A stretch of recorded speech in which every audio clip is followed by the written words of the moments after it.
What's up, Wednesday? Professor Brian here on a special assignment with some Convergence Media photojournalism students here in Port Gibson, Mississippi.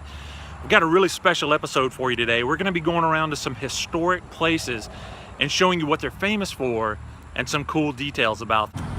Now, according to the historical landmarker here, this is the second oldest Presbyterian church in the Old Southwest, and it was organized back in April of 1807 as Bayou Pierre Church, but they moved it here to Port Gibson in 1827. Now, this church actually has a really distinct feature that not a lot of people know about here in the South. This church actually has on top of its steeple a hand that is carved that is pointing straight to God.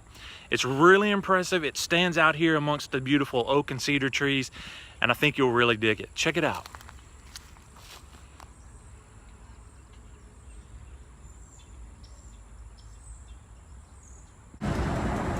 Now, this building was built in the early 1800s, and during that Baroque period, a young man named Daniel decided to adorn the top of this steeple with this carving.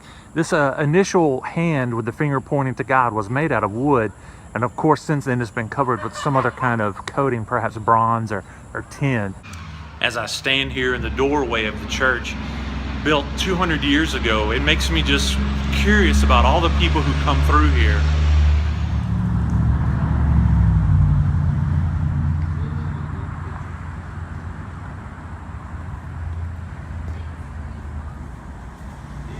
The second stop on our tour today is actually the Windsor ruins, which was a mansion that was built by Mr. Daniel, the Daniel family. It was actually built in the mid-1800s. And what's interesting about this place is that this mansion was built and then the owner died like weeks after they made it. What's really significant as well is it is believed that Mark Twain would visit here, and on top of the mansion they would actually have a portico that he would sit on and look out over the Mississippi River that it was built right next to. And they say that inspired his writings about the adventures of the Mississippi River. And so here in the backwoods of Mississippi, outside, out in the middle of really nowhere, these beautiful ruins are here.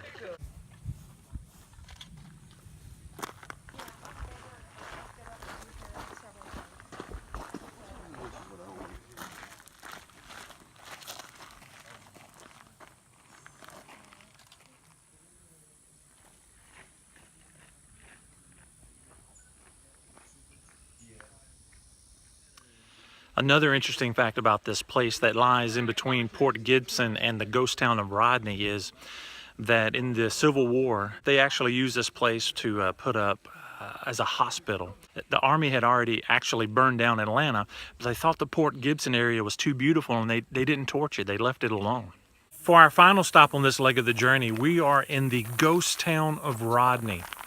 Now, Rodney was established and at one time was actually 3 votes away from being the capital of the southern Mississippi area.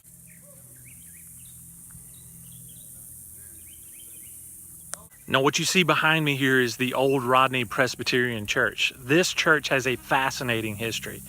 Right at the end of the 18th century, what we see is the Civil War going on, and a Union gunboat named the Rattler docked right here next to the church on the Mississippi River.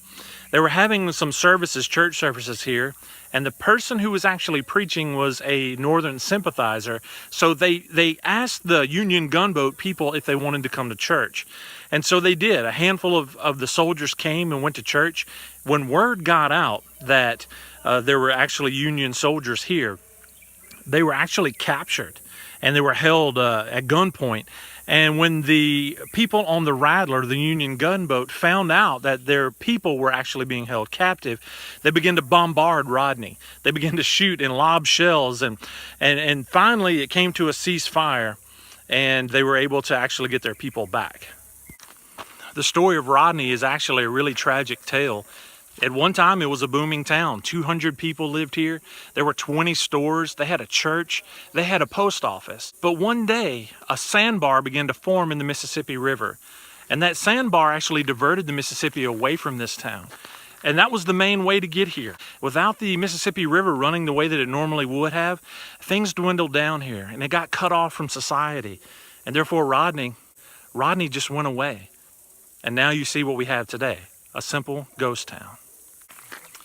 If you love history, I encourage you to come here to Western Mississippi to check out these three really cool places. That neat sculpture on the first Presbyterian church with the finger pointing to God.